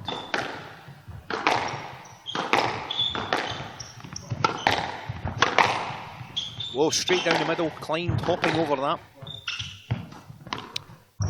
Harry Leach with a cross-court forehand. Nick attempt, didn't quite harm Alan. Oh, great length from Klein. Nice hold and deception, Kevin. Reminiscent of yourself in your prime. Shapes for the drop and hits the tin. But not in that occasion. A tight ball. Great length from Creed. Oh, backhand. Lovely attempt at the neck. And Klein catches the tin. 5-9. Welsh under a bit of pressure here. Creed serving. Backhand to the backhand court. Some Welsh indecision as they both turn for the same ball. Alan Klein, great length. Blowing straight again. Harry Leach with a chance. No, he didn't take on the forehand kill. Put it back in play. And there's Klein again in, nice and sharp. Another drop. Got. And quite an exchange there, Kevin. No, you got a lucky one there, just scragging at the ball and then getting a wee tickle boast in. I think I'm supposed to be at. But 5 game balls for the Scots pair to clinch this opening set, the final encounter of this afternoon's session. Let ball, Harry the Axeman Leach smacks that forehand serve into the wall. Backhand rally now developing, and down the middle. Leach caught in the back foot there. Creed feather drop, forehand, Leach trying the cross court. Macon swung at that, didn't seem to get much authority there. Do you think his injury's causing him problems, Kevin? Could be distracting him, I think. Big shout there from Harry. Big shout. Good to see him vocal. Very vocal. It's always good to talk. And excellent shot there, backhand from Macon, forcing the error from Klein. First game ball saved, hand out to the Welsh, 6-10. Great forehand length down this forehand wall, Creed and Leach. Creed going cross court. How important is the working length in this situation here, Kevin? Can be important. I think I'm just trying to stay solid in this now. I'm not really trying to open up as much as they were, just to try and close out the game. Sure. Force the error from the Welsh, which is the right thing to do. Yep. Macon going with that cross court. Nick just misses it. Tries another backhand straight drop. Klein in with the counter drop, and Macon pushes him deep. Nope, didn't force the boast. Macon turning straight down the middle. Klein with a reverse angle. And Klein and Macon go at it down the backhand wall. Good length there. Bit of pace coming off the ball on the backhand side. He's actually doing a really good job of just taking Klein on.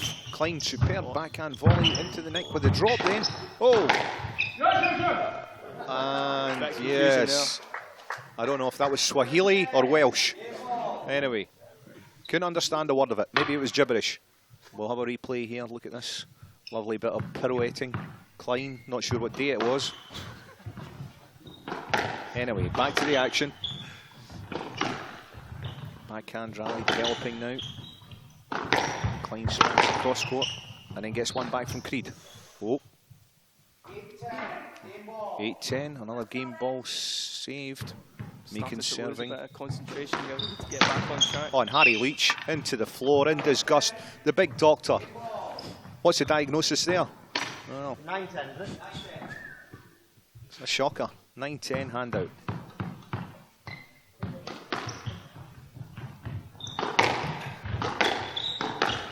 Rally developing here, 9-10. Oof, almost a dead nick in the back court. Creed gets lucky. Oh, contentious. What do you think, Kevin? Should it have been stroked? No, probably not, because I think he made every effort to clear, even though he was in the front half. He jumped over that one like a kangaroo on fire. Great cross court there from Klein, and then he gets the length as the ball comes back to him from Creed. Creed under pressure, smacks that. Klein returning down the wall. Harry Leach turning. Turned well for a big man, big fella. Backhand rally developing. There's Macon. Klein and those two. Creed with a big kill attempt there. Harry Leach did well to lift that. And now backhand length. Yes. These Welsh boys, they like to swing at the same thing, don't they, Kevin? Yeah, there's still a little bit of confusion between the pair. Who's going to take what down the middle? 2 swingers in one team. 2 big swingers. Made. There's Harry Leach. Oh, lovely lob. That looks tasty. He forces a lob. Leach goes for a kill, doesn't make it, and Craig slams that in. It's a big kill for a little man. Yes, indeed. Diminutive in height, but plenty of power behind that. That was a very good counter kill there. Counter kill. Counter kill. Oh, you're a CIA agent in training there. Counter kill, eh? Backhand rally developing here as the Welsh try and save another game ball. There's Macon. Alan Klein, steady and patient down that backhand ball. Now we go into the middle of the court. Exclusively on the backhand side here. Klein then changes over to Creed. Quite clearly the Scots targeting Macon here. Yeah, they're just trying to keep Creed out of it as much as they can. Trying to, there's another big cross from Harry. Put so much pressure on Joe. And to be working just now. Well, he's handling it very well, isn't he? Considering he's injured. Backhand drop from Klein does well. Harry Leach bending like a palm tree in the wind. Oh, jeez. 11. Well, amazingly, the Welsh turned that round and win. They came from nowhere really at the end. And that's what I was talking about. The concentration just dropped as soon as they went on court, having the 4-point lead, and then the blood break, and then they just couldn't get back into it. They just became very passive and stopped taking it in too much. Well, we've just got a very interesting comment there from Dr. Leach's Scotland colleague, Lyle Patterson. What was that again, Mr. Patterson? Harry Leach, you said? Born in Chokio City after that 10. Chokio Joe. Yes, indeed. You know Chokio Joe. Yes, as indeed. Well, yeah. 28 minute, including the break, which I think was about 9 minutes. So we're about 19 minutes of playing that opening game. 14 minutes. 14 minutes. Well, there you go. A bit of an epic.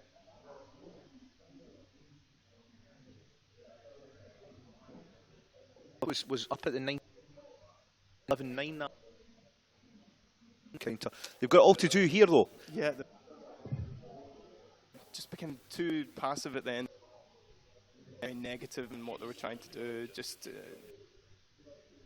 much I didn't think, and they were just trying to target Macon, which was the right thing to do. But he got used to it, didn't he? He coped with it quite easily. He was doing very well, and there started to be a bit more clarity between the Welsh pair, who was going for what. You know, Creed was taking a lot more pressure off of Macon, so it wasn't quite as bad. So I think they're really going to have to revisit their tactics. So you could say the Scots were making a mess of that. Yeah. You could say that. You could say that, Kevin, but don't bother. Thank you. Indeed.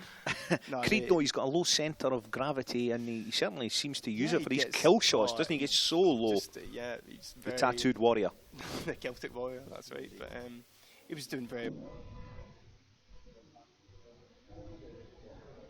It's not a lot of people can deal with it that well, and Creed was so countering back. Problem. They were definitely knocked. Kevin, you change your tactic? Oh yeah, the Scots are actually very good at, tactically. If things aren't going well, then they'll tend to, change what they're going to do. I can see them coming out here and trying to take quite real positive in it instead of just trying to smash it at Joel. Trying to bit of variety maybe here. Exactly, and take them both on as opposed to just making. Well, both teams have returned to the court. It'll be Wales to serve, 1 up. Joel Creed, Joe Macon, Peter Creed serving, and we're into the rally, forehand, Harry Leach going with the cross-court haymaker, and there's an early error, giving the Scots the first point of the second game. Harry Leach serving, forehand backhand, smacks it cross-court. Oh, lovely drop from Alan Klein, and again with a counter drop, but Macon, very solid, soaked that up. He was making that look easy. Yeah, well, a nice counter post there as well. Well, I think Macon is actually a lone Welsh member of the audience clapping there. Good to see a bit of sportsmanship from the audience. Yes. The boy from the Valley. Klein now down that backhand wall, good length. We're looking for a Scotland #1 to really show his class here, but unfortunately for him, Macon slamming in a low kill. Macon's playing some really nice counter drops. Indeed, And yep. I think it's shaking Klein a little bit. I think he needs to. Is he shaking and stirred? Yes. He seems, if anything, to have used the injury break to, you know, refocus. Macon, I mean, kind of shake the nerves a little bit. Oh, now but that was a missed opportunity, was it not?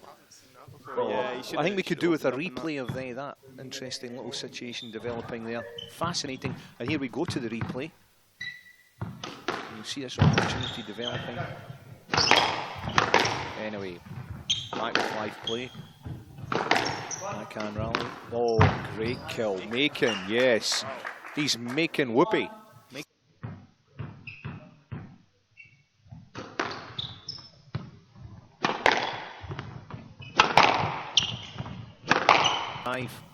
Gets down so well on the ball.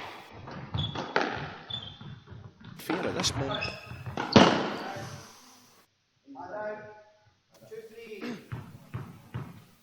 2-3, Alan Klein serving.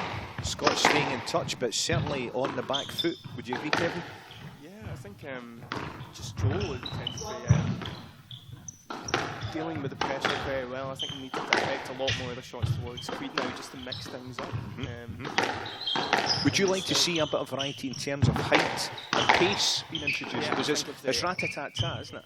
There's too much just bang, bang, bang, bang, bang. Bam, bam, thank you, ma'am. Yeah, exactly. Yes, indeed. Instead of putting it in, you know, the Axeman, and then turning into the Featherman. Well, he's got big hands, but has he got soft hands? That's what we need to know. There's Creed there, slams that low. 2-3, low ball. Oh. Racket's highly strong individual. There was a twang, and he's gone off for a replacement. Well, no strings attached there. Slight titter from the audience. It's good to see they're still awake. Yes. All 10 of them. Mr. Creed coming off. Takes a glug. Might actually serve as well. That's just having a wee bit of a break. Cheers, have one on me. To regroup and try and get the attacks. It's concentration here, isn't it? Yeah, it's who's going to cope with this break better, and certainly the first break, the injury break, it was the Welsh that benefited from it. Scots in a commanding position blew it. I think they need to think about that when they're having this break. Just to think, right, I need to get the momentum back on our side. Start playing a bit more positively. Interesting there, Harry Leach just keeping the ball warm with an off-pace length forehand. We didn't see any of that in actual play, did we? We could do with that. A bit of pace being taken off the ball, lifted. Yeah, I'd like to see that. He tends to have a really nice counter drop when he wants to play it, but just likes to load up on it instead and get the headlines. Right, with live play, Alan Klein serving 2-3. The second game, Scottish pairing, Klein and Leach trailing by a game to love to Creed and Macon from Wales. Oh, and there's an error. Harry Leach smacks a cross-court forehand and Macon hits tin for the first time almost since he's returned to court after a blood injury. This could be the concentration that we're talking about. If just Leach got down well there as Macon went cross-court with that drop. Leach again called into action. The big man gets down well. They tell me he's murder on the dance floor, but he's not doing too badly in the squash court. Cross court there from Leach. Sorry, from Klein.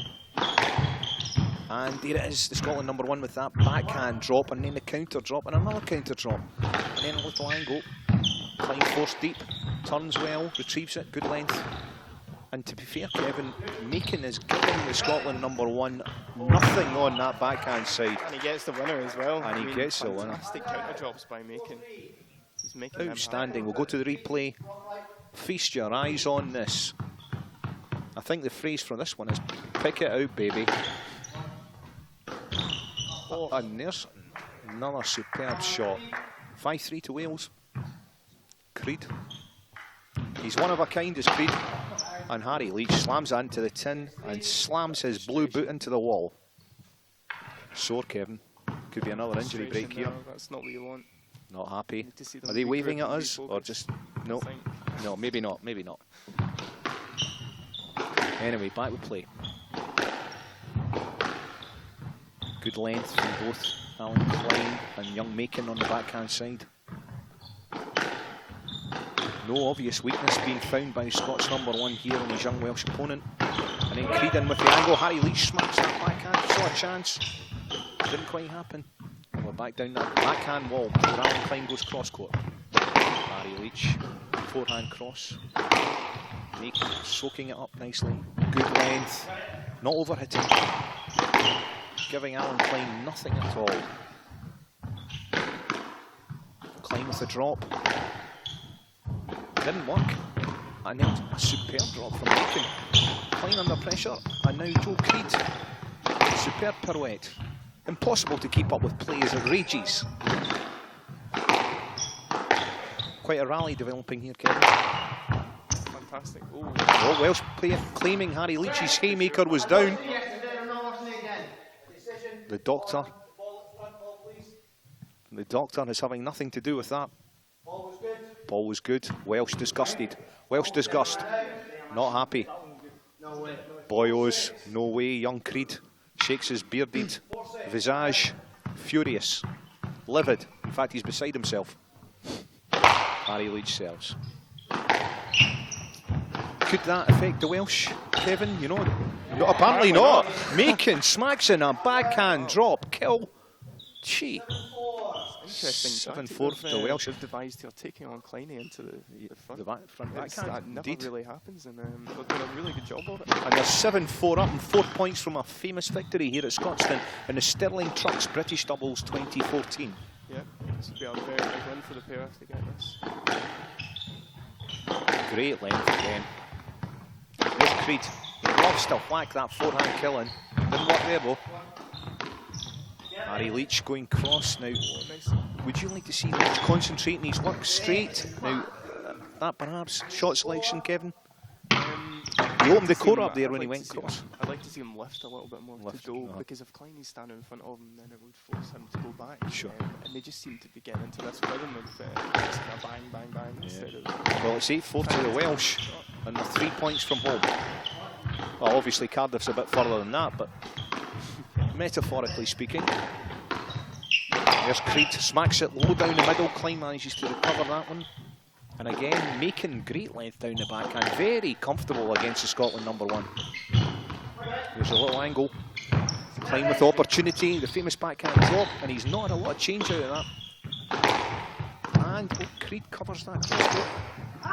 And Harry hot dogs that into the nick. Big kill from Leach. Badly needed, Kevin. It's the big axe. 5-8 is what it is. The big axe. Can the Scots turn this around, Kevin? What would you think? They've done it from a lot further back than this before. They can tend to regroup when they're down quite. Error count's got to be go down now though. Yeah. Anyway, Alan Klein. Play positive. Well, they can't just go defensive. Into this, Passive. very passive sense, because the Welsh have been hitting a lot of winners, and that's what will continue to happen if they don't. Well, Klein working that backhand, unplayable surely. Well, I can't say I agree with the referee and the officials there. I mean, a head could have been missing if contact was made. No, the rule is if you're both in front of the shot line and there's a stuff up, then it should be a stroke ball. So, well, controversy here at Scotstoun. Scotland #6 Moran going mental over that decision. Anyway, back with play. Harry Leach had an opportunity, didn't work, reacted well, and a tin, a Welsh error.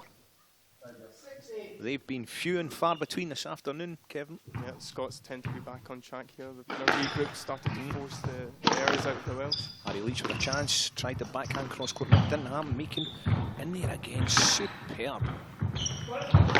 And Leach forcing that. Oh, painful. The sniper in the bushes catches Klein in the middle. It was a kidney shot. Kidney shot, cheap shot. What do you think, Kev? It was a sucker punch. It was a sucker punch. Yes, no, it was just a bit of confusion there as to what way they were both going and stuff like that. A warning from the referee to young Macon, told to be a bit more careful. He's already hurt his fingers. Anyway, Bit of time while young Alan Klein, Scotland #1, recovers. Anyway, seems to be okay. Klein serving forehand to the forehand side. And as much of the play has been, it's down the backhand wall. Alan Klein battling away with the young Macon, his Welsh opponent. Chance for Creed, did well, forces the back wall post from Klein, and Creed slams the nick. Slams the nick, and it's hand out. And the Welsh go 9-6 up, 2 points from Glory. Take the 3-point lead here, it's going to be hard to come back. But it's a big ask. Scots can still do it. Point per rally scoring, woof. Yeah, it tends to be times like this where they can really show their class and come back. Nice hold, great length from Klein. Suckered Macon in, held, and then played the length. 7-9 hand out. Harry Leach serving for the Scots duo. 2 points adrift. Oh, and a big serve forces the error. 8-9. Scots right back in it. First to 11, remember, in the second game here. Welsh pair leading after the winning the opening counter. Klein turns on that. Decent length, catches the side ball. Making the play. And there's a drop from Klein, backhand drop. And he goes down the middle, changes the angle of attack. Klein again. Macon, oh, magnificent! Macon, Klein changed the angle of attack, down the middle. Macon replies with a cross-court forehand nick. Yeah, when it tends to get to this part of the game, it tends to be a lot of hard hitting and not enough a lot of those shots. So great composure there from Macon. 10-8, yeah. Match ball for the Welsh pairing of Macon and Creed. And what would be something of a shot if they pulled this one out? That would be a huge shot. I mean, Alan and Harry are, a very good pairing, and this is a relatively young pairing that's been put together recently. But they're almost managed to get a bronze medal at the last of the Delhi Commonwealth Games. Yeah, got to semi-finals and just lost out in one. Yep. Anyway, they're in trouble now, big trouble. 10-8 down here. The Welsh pairing of Macon and Klein. Macon and Creed, sorry. Here's an opportunity, Alan Klein takes that on. Wasn't able to do much with it. Down the middle. Macon doesn't take... Oh, and puts it in, and the young Welshman buckling there. Shakes his head, gesticulates. And another string is gone. Well, there you go. That could have made a difference if that string hadn't gone. Then I think he's got a racket going. Lucky break. Indeed, a lucky break, yes. To use this time that Joel's away to the tension's taut, but it's snapped now. Ah, yes. Well, it couldn't be any tighter, could it, Kevin? No, and I think the Scots need to use this time to really, get back on track. Would you like to see them having a wee chat here? Having a look at the tattoos. Tattoos. Oh, Creed's off as well. Slight refreshment. Shaken, not stirred. Yes, indeed, interesting tattoos. Just trying to observe them. Is that a snake on his calf there? What's that? Can you make that out? Is that some kind of Celtic? A diamond. Celtic sort of. I think you're talking about the St Mirren lineup. Diamond formation. Yes, indeed. Anyway, here comes Macon with his third racket of the game match. Incredible. Question mark about the tension of his strings, Kevin. I mean, you're snapping 2 rackets in 2 games. Yeah, that doesn't happen a lot, does it? Unless he uses them, unless he's been switching them about. Right. That's the only real reason. Switch hitter. Goggles, forgotten the goggles. We've had it all here. Broken racket strings, blood, injuries, forgotten goggles. As long as he's not got his beer goggles. Anyway. Indeed, don't sniff at that. Plenty more where they came from. Anyway, 9-10, Klein serving, match ball down. Lofted serve, looking for the back wall, nick didn't quite happen. Now backhand rally, Klein and Macon. Young Welshman's coped so well with the Scotland #1. But Klein, you might think his big match experience might... Oh. Macon again went for the cross-court, nick didn't quite happen. Now Harry Leach has a chance. He goes hard straight down the middle, and that will be a let. I think there'll be happy with that rally. That was a good, solid rally that they just need to do more of. Just a full serve. That high lofty serve. Harry Leach with a great reaction volley. And the kill. Oh, and he gets that. Scott's looking for that, not giving it. I think there could be an appeal later. Great length from Macon again.